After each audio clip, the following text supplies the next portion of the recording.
हाँ जी, तो सारे सीएमए वाले बच्चे, आई होप आपकी प्रिपरेशन बहुत नेक्स्ट लेवल चल रही है। और उसी प्रिपरेशन में आज चिल्ड्रंस डे के दिवस पर पहली बात तो मैं आपको बता दूं हैप्पी चिल्ड्रंस डे। और हमारी साइड से आपके लिए क्या स्पेशल रहने वाला है, तो भाई सबसे इंपॉर्टेंट वीडियो होती है टेक्स्ट के अंदर। बच्चे सबसे ज्यादा परेशान होते हैं टेक्स्ट के अंदर कि sir old versus new text policy, नई टेक्स्ट पॉलिसी में क्या है, क्या चेंजेस है, कौन से चैप्टर को इंपैक्ट करती है, कौन से चैप्टर को इंपैक्ट नहीं करती है।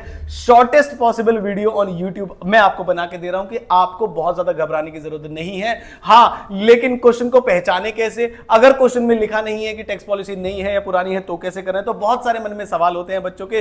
तो टैक्स की अमेंडमेंट्स एक अलग पार्ट होता है और new versus old tax policy में क्वेश्चंस को कैसे सॉल्व करना होता है। तो आज जो मैं आपको वीडियो दे रहा हूं that is for old versus new tax policy. अगर किसी हेड में वहां पर नीचे क्वेश्चन में लिख दिया जाए कि भाई टैक्स पॉलिसी कौन सी रहने वाली है, उसके हिसाब से सॉल्व करो, तो क्वेश्चन का आंसर जो है वो बदल जाता है। लेकिन कौन कौन से चैप्टर्स में बदलेगा और कौन कौन से चैप्टर्स जो है अनचेंज्ड है, ये वाली वीडियो ये आज है। आई होप आपको ये बहुत ही ज्यादा अच्छी लगने वाली है। और दूसरी इंपॉर्टेंट अनाउंसमेंट ये है कि चिल्ड्रंस डे पर अगर आप इस वीडियो पे कर देते हैं लाइक 200 लाइक्स शाम से पहले, तो आज ही हम लाइव करेंगे 8:30 बजे। जी हां, 8:30 बजे लाइव करेंगे, जिसके अंदर अगर आप बोलोगे कि सर जो आपने बताया है उसके न्यूमेरिकल्स करा देना तो मजा आ जाएगा। तो फिर मैं आपको कराऊंगा इन्हीं जो ओल्ड वर्सेस न्यू है उनके न्यूमेरिकल्स और आपको मजा आ जाएगा उसमें। तो भाई लाइव सेशन आज से ही शुरू करने वाले, छोटी सी अनाउंसमेंट मैंने आपको दी थी। वीडियो को लाइक जरूर कर देना कि आपको इसकी डिटेल्ड वीडियो लाइव के अंदर सॉल्यूशन के साथ चाहिए या नहीं चाहिए। तो मैं फटाफट से बता देता हूं पहले आपको। सर पहले तो बहुत सारे हेड होते हैं, कौन से हेड में चेंज आएगा पहले ये देख लीजिए। तो उससे भी पहले आपको पहले स्लैब रेट क्लियर कर देता हूं। अब जो आपका स्लैब रेट रहने वाला है वो 0 से लेकर 3 लाख तक रहने वाला है, 3 से 7 लाख, क्योंकि एक क्वेश्चन आपका आएगा टैक्स निकालने के लिए 7 लाख से 10 लाख और 10 लाख से 12 लाख, 12 लाख से 15 लाख और 15 लाख से अबव। इस तरीके से आपका स्लैब रेट चलने वाला है। तो ये मुझे छोटी सी इंफॉर्मेशन देनी थी। नेक्स्ट एक रिबेट होती है अंडर सेक्शन 87A, जो पहले मिलती थी 5 लाख की, अब कितने की हो गई, सॉरी जो पहले मिल गई थी 12,500 की। पहले मैं लिख दूं काट के, पहले जो रिबेट मिलती थी 12,500। हालांकि जो हमारे सीएमए वाले बच्चे हैं वो पता है क्या सोच रहे होंगे, सर ये तो हमें पता ही नहीं था, क्योंकि वो ज्यादा टैक्स कंपटीशन पे ध्यान नहीं देते। तो सीएमए स्पेसिफिक कैसे बताना है वो भी मैं आपको बताता हूं। हेड्स ऑफ इनकम पर आते हैं। सर जब आप सैलरी इनकम कंप्यूट करेंगे ना तो उसमें बहुत सारे मैक्सिमम चेंजेस है सैलरी के अंदर। और जो भी चेंजेस है ना नई पॉलिसी के अंदर, वो आपके लिए सिरदर्दी कम वाली बात है। बताऊं कैसे, देखो जरा ध्यान से। और लास्ट में बताऊंगा कि पहचानना कैसा है क्वेश्चन में कि क्या करना है, और अगर नहीं दिया तो क्या करना है, वो सब चीजें लास्ट में। लेकिन चेंजेस क्या है ये सुनिए।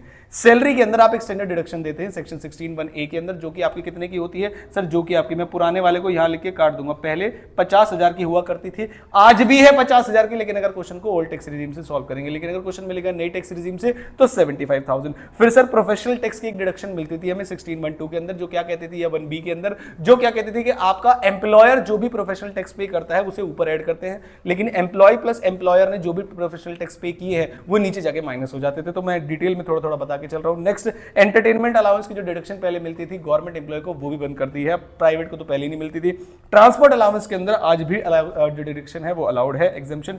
ट्रेवलिंग अलाउंस वो भी आज भी अलाउड है। ऑल अदर अलाउंसेस जैसे कि लीव, ट्रेवल कंसेशन वो अलाउड नहीं है। जो यहां पर अलाउंसेस नहीं लिखे हैं वो भी अलाउड नहीं है। एचआरए, बच्चों का दिमाग खराब हो जाता है सर, एचआरए के अंदर कभी सैलरी चेंज हो जाती है, कभी स्टेट चेंज हो जाता है। तो जो आप करते थे ना वो working note HRA rent paid minus 10% of salary या 40 या 50% ऑफ सैलरी, वो कुछ भी करने की जरूरत नहीं, क्योंकि एचआरए की टैक्सेबिलिटी फुल्ली हो गई है, एग्जेम्पशन देनी नहीं है। तो वो लीस्ट वाला केस आपको नहीं करना है। नए केस के अंदर फ्री फूड के अंदर जो 50 पर मील था वो अब आपको नहीं देना है। नेक्स्ट सीईए और सीएचए, चिल्ड्रन एजुकेशन अलाउंस और चिल्ड्रन हॉस्टल अलाउंस, जिसमें 100 पर मंथ पर चाइल्ड, मैक्सिमम टू 2 चाइल्ड होता था, और आपका हॉस्टल अलाउंस के अंदर 300 पर मंथ पर चाइल्ड और मैक्सिमम टू 2 चाइल्ड होता है, वो अब आपको नहीं देना है। नेक्स्ट आता हूं सर हाउस प्रॉपर्टी में। हाउस प्रॉपर्टी में क्या करना है सर, हाउस प्रॉपर्टी में बहुत ज्यादा इंपैक्ट आने वाला, क्वेश्चन के ऊपर इंपैक्ट आएगा, और वो 3 हाउस वाला क्वेश्चन है उसके अंदर तो और भी ज्यादा इंपैक्ट आने वाला है। सर कैसे, सबसे पहले सर प्री और पोस्ट कंस्ट्रक्शन इंटरेस्ट हम निकालते थे, तो जो सेल्फ ऑक्यूपाइड का इंटरेस्ट ऑन लोन था अब उन्होंने वो अलाउ नहीं करने दिया। याद है आपको, या तो आप 30,000 मैक्सिमम देते थे या 20 या 2 लाख आप मैक्सिमम देते कि कंस्ट्रक्शन या एक्विजिशन के लिए हुआ होगा,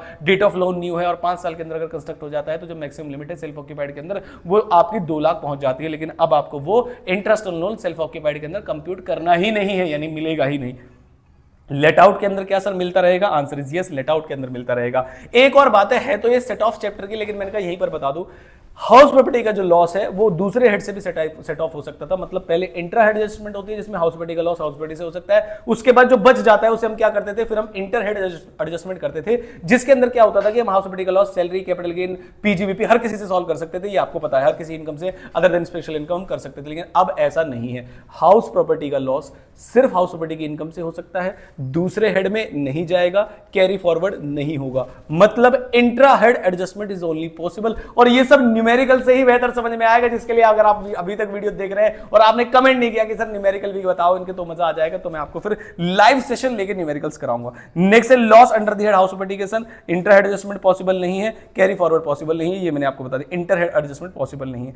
पीजीबीपी के अंदर मैंने कहा पीजीबीपी के अंदर कोई चेंज नहीं है। एडिशनल डेप्रिसिएशन जो आपको मिलता था, जिसमें आप additional depreciation at the rate 20% निकालते थे, वो additional depreciation new plant and machinery पर जो आपको मिलता था वो अलाउ करने की जरूरत नहीं है। यानी कि जब भी क्वेश्चन में चाहे मैन्युफैक्चरर ही क्यों ना हो, आपको सिर्फ और सिर्फ बेसिक 32 वाला डेप्रिसिएशन बनाना है, जिसके लिए ऑलरेडी फ्री वीडियो मैंने डाली हुई है और सीएमए के पेपर में आने के बहुत चांसेस होते हैं उसके।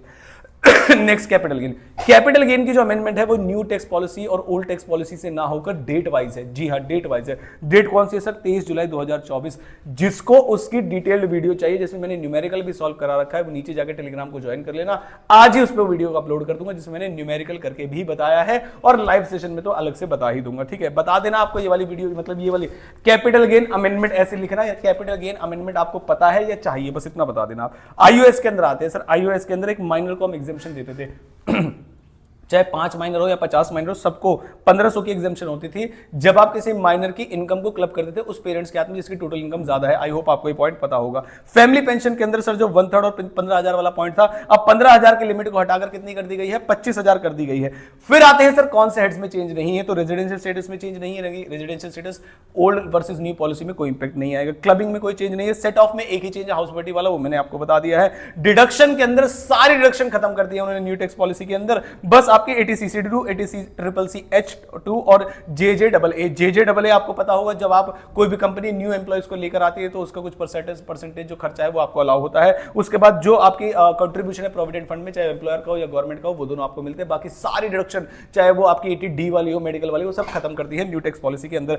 TDS TCS में कोई चेंज नहीं है, रिटर्न में कोई चेंज नहीं है। आई होप आपको इतनी बात पता होगी। अब आते हैं सबसे इंपॉर्टेंट मुद्दे पे सर, पहचाने कैसे? तो जब क्वेश्चन में लिखा होगा 115 BAC, ध्यान से सुनना मेरी बात को, जब क्वेश्चन में लिखा होगा क्वेश्चन को 115 BAC से सॉल्व करना है तो नए से करना है। अगर क्वेश्चन में लिखा है कि न्यू टैक्स पॉलिसी के हिसाब से सॉल्व करना है तो भी आप उससे सॉल्व करेंगे, क्योंकि कई बच्चे पहचान ही नहीं पाते कि किससे सॉल्व करना है। या फिर लिखा है क्वेश्चन में बाय डिफॉल्ट टैक्स पॉलिसी या बाय डिफॉल्ट टैक्सेशन सिस्टम, अगर ऐसे लिखा हुआ है इसका मतलब क्या है? मैंने कहा अगर ऐसे लिखा हुआ है तो इसका मतलब है कि आपको कौन सी वाली टैक्सेशन पॉलिसी लेनी है? न्यू वाली पॉलिसी लेनी है। अब सर ओल्ड के लिए क्या लिखा होगा? मैंने कहा बताता हूं। या तो ओल्ड के लिए लिखा होगा ओल्ड टैक्स सिस्टम या ओल्ड टैक्स पॉलिसी, पहली चीज। या फिर आपको क्या बोला जाएगा कि असेसी जो है ऑप्ट आउट करता है बाय डिफॉल्ट से। असेसी जो है वो ऑप्ट आउट कर रहा है by default taxation system.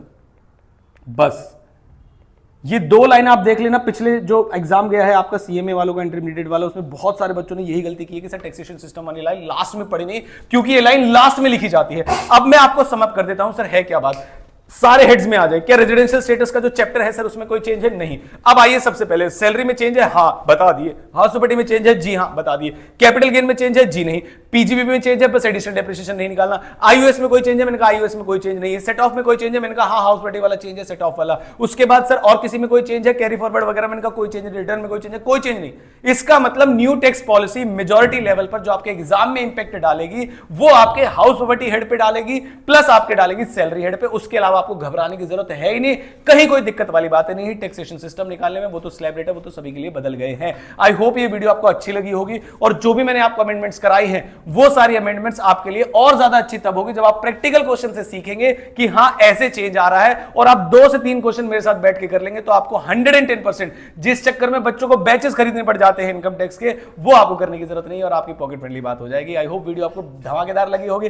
Capital gain की अमेंडमेंट वाली वीडियो चाहिए तो नीचे कमेंट कर देना, और लाइव सेशन चाहिए तो उसके लिए भी आपको करना है कमेंट। वीडियो अच्छी लगे तो लाइक करना। मैं मिलता हूं आपसे अगली किसी इंपॉर्टेंट वीडियो के साथ। Thank you so much. Like किए बिना नहीं जाना है सारे बच्चों को। Thank you.